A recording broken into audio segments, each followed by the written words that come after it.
Hola a todas, hola a todos. Buenos días, buenas tardes, buenas noches, dependiendo del momento en el que estén mirando el video. Bueno, esta es la primera clase que hago así de esta manera, filmándome. Por lo tanto, voy varios intentos y creo que voy a seguir. Em, Quisiera hacer, antes de empezar con el tema que vamos a trabajar en esta clase, hacer una introducción y un repaso por los temas que ya fuimos dando. Estamos en el segundo módulo, el primero se llama Sujeto de la enseñanza, donde trabajamos fuertemente sobre el concepto de qué es la enseñanza a través de la primer clase, a través de una estrategia de teatro, de dramatizar situaciones de enseñanza, de poder dramatizar eh, qué es para ustedes la enseñanza, y entonces esas nociones que ya vienen construyendo a partir de sus prácticas educativas como docentes, aparecía el interés necesario que debe tener él o la estudiante para poder aprender, la enseñanza como una transmisión por parte del docente, donde es importante tener en consideración la heterogeneidad del cuerpo de estudiantes, donde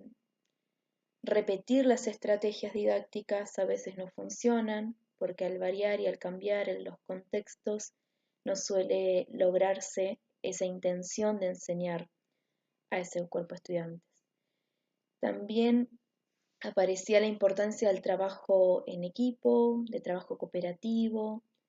aparecía la importancia que tiene el Consejo Provincial de Educación en determinar qué contenidos y de qué manera deben ser transmitidos. Se armó un debate muy interesante al respecto, quienes consideraban de que no es tan fuerte, digamos, ese lineamiento curricular y de políticas de Estado, y quienes consideraban que sí. Esto es un tema que lo vamos a trabajar en el siguiente módulo. Por otro lado, también trabajamos qué es la enseñanza a partir de los aportes de María Cristina Davini, quien para ella a grandes rasgos lo que considera es que la enseñanza es una transmisión intencional por parte de quien enseña, donde es necesario tener una cierta conciencia de lo que enseña, y de a su vez también hay una intencionalidad por parte de quien aprende, donde a partir del deseo de hacerlo se puede producir ese aprendizaje esperado. También analizaba de que no siempre todo lo que se enseña es aprendido, por lo tanto complejiza, digamos, este concepto de enseñanza. También hablaba de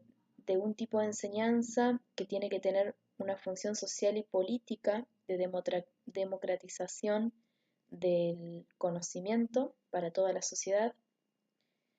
En otras clases, para complejizar, digamos, estas nociones de enseñanza, vimos los aportes de Paulo Freire, donde nos hablaba de la situación educativa, cuáles son los elementos que intervienen un tiempo, un espacio pedagógico, los conocimientos, los contenidos curriculares y fundamentalmente unos sujetos que es un educando y el educador o educadora. Que esos roles de educador-educadora muchas veces van variando de acuerdo a- al momento de la situación noxiológica, y a partir de esos conceptos trabajamos sus experiencias narrativas, donde deberían narrar esas experiencias para poder categorizarlas, para poder conceptualizarlas, ponerles nombre. Otro de los puntos que estuvimos trabajando es acerca de este sujeto enseñante como docente, y ese docente como una construcción histórica social que de acuerdo al momento histórico se van mutando las representaciones que hay al respecto. Veíamos que al principio del sistema educativo argentino y en general, pero que se traduce a partir, bueno, de Di Fanfani y Tedesco, analizaban la docencia como una cuestión de vocación. Esta idea, digamos, es muy fuerte porque tiene que ver con la incidencia de la Iglesia Católica, de ver al docente como un apóstol, pero que esta concepción a lo largo del tiempo se va transformando en los años 60 y 70, donde el docente comienza a considerarse y a ser considerado como un trabajador, donde comienza fuertemente una actividad gremial que lo posiciona desde otro lado. En conjunto, paralelamente a esa concepción de trabajador, se da también la concepción de ser considerado como un profesional, donde es necesario ir capacitándose para fomentar una mejor enseñanza.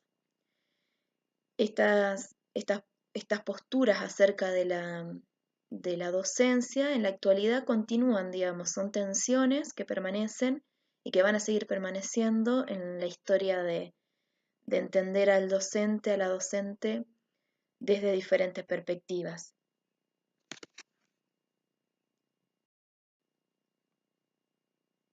El segundo módulo, que es el que estamos desarrollando en este momento, tiene que ver con las teorías de enseñanza. Estas teorías de enseñanza las contextualizamos en momentos históricos, en dos grandes enfoques, que tiene que ver con la escuela que le dimos a llamar escuela tradicional y la escuela nueva, trabajada a partir de Jesús Palacios, quien lo hace desde una mirada histórica de la educación, desde el campo de la pedagogía, donde analiza, digamos, esta escuela tradicional con el surgimiento en el siglo XVII, donde tiene ciertas características que las trabajamos a partir de la lectura de ese material y de un collage. La lectura del material venía a trabajar, digamos, el contexto de surgimiento, un breve contexto en realidad, de posicionar el origen en el siglo XVII, con los jesuitas y como referentes que le hacen transformaciones a las posturas de los jesuitas a Comenio, fundamentalmente, y luego una escuela nueva que es más a fines del siglo XIX, principio del siglo XX, donde viene a surgir en contraposición a esta escuela tradicional. Bueno, a grandes rasgos retomar esta cuestión de la escuela tradicional que se constituye como un sistema que va a incidir en todo Occidente y por lo tanto en Argentina, recuperar los aportes que hacíamos en la última clase de cómo es considerado el docente, como con alguien de nuevo para poder vincular con lo que dimos de la docencia como vocación. Ahí se ven estos cruces, digamos, históricos de cómo el docente es quien ocupa el centro de la enseñanza, el lugar principal, un lugar pasivo, quien decide cómo van a ser esos contenidos unilateralmente, donde hay unos objetivos muy claros y precisos, unos contenidos a enseñar también específicos de acuerdo a la gradualidad, van a ser contenidos más simples a más complejos y tiene que ver con la edad. Todas estas características, bueno, y los estudiantes que van a ser considerados alumnos como esos sujetos sin luz, y la importancia de ver a nivel macro todo esto y todos estos postulados donde van a impactar en Argentina y se va a trasladar, y nuestro sistema argentino hasta en la actualidad tiene este sistema, tiene, es este tipo de sistema, donde hay ciertos grados que de primero a séptimo grados en la primaria, antes un nivel inicial, un secundario, donde para pasar a segundo grado es necesario tener los contenidos del primero y de esa manera promoverla. También en esta escuela tradicional donde se produce un cierto autoritarismo por parte del docente o la docente, quien es el lugar de conocimiento, de saber, y que eso le da un cierto poder. Bueno, todas estas características entendemos que surge, digamos, en el siglo XVII como año muy fuerte, que va a tener sus transformaciones hasta en la actualidad inclusive, pero que se pueden ver a nivel macro, digamos, estos rasgos, estas características. Bueno, en la escuela nueva como movimiento decíamos que surge en contraposición a este tipo de escuela,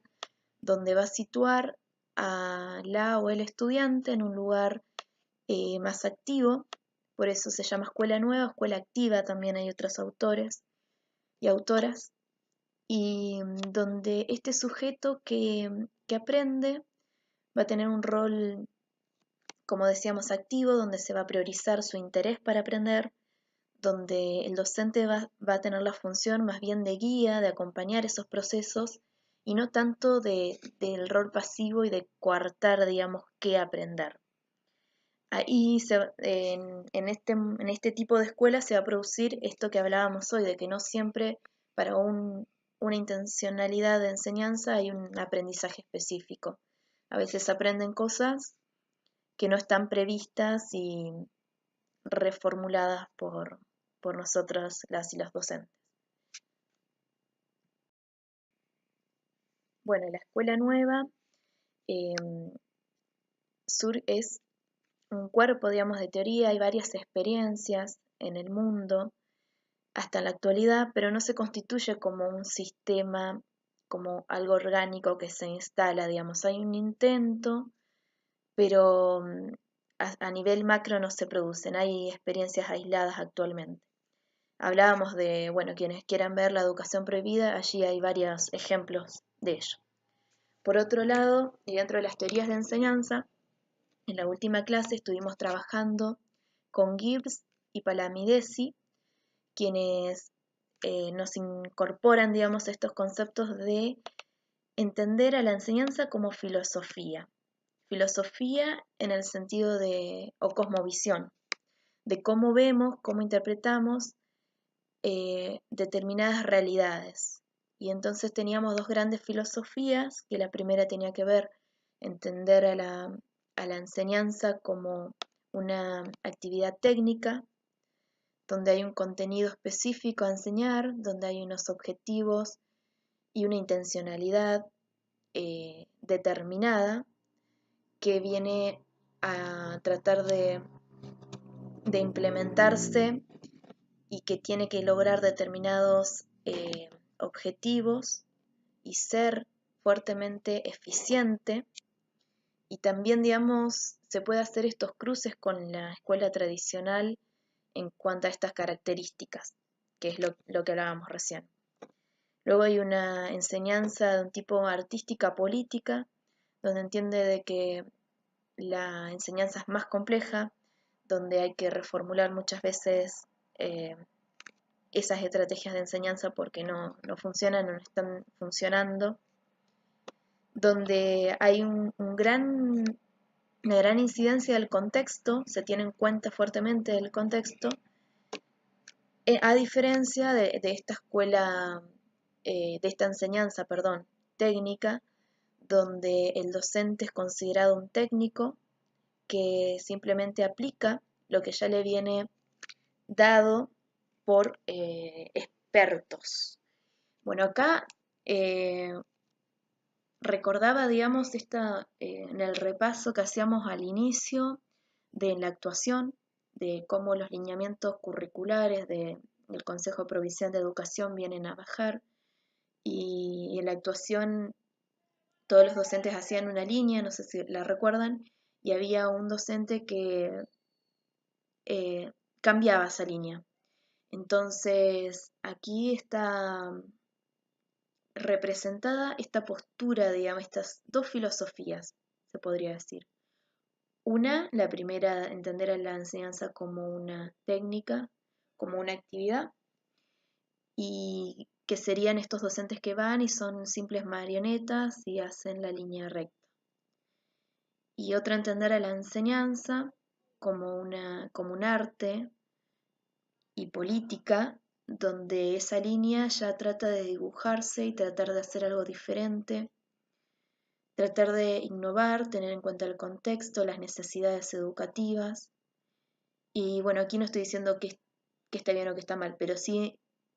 poder complejizar, digamos, estas cuestiones. Bueno, un poco para eh, retomar esta cuestión de la escuela nueva y entender a la enseñanza como una actividad artística política, tienen ciertos cruces, ciertas cruces en cuanto a continuidades o similitudes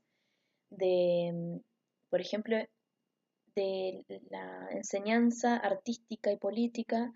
poder salirse de ese currículum y poder ampliarlo, modificarlo, tener como esa plasticidad y esa decisión, porque de ahí viene el concepto político, de las decisiones que tomamos con respecto a lo que ya está dado. ¿Qué hacemos para poder transformar eso o no? Por otro lado, esta cuestión de que también fomenta una enseñanza de tipo democrática al considerar a las y los estudiantes como sujetos activos, como sujetos que tienen derechos y no como objetos, que sí en la enseñanza como actividad técnica los considera como todos iguales, incluso esta metáfora, esta analogía de la caja, también, digamos, viene bien considerarlo.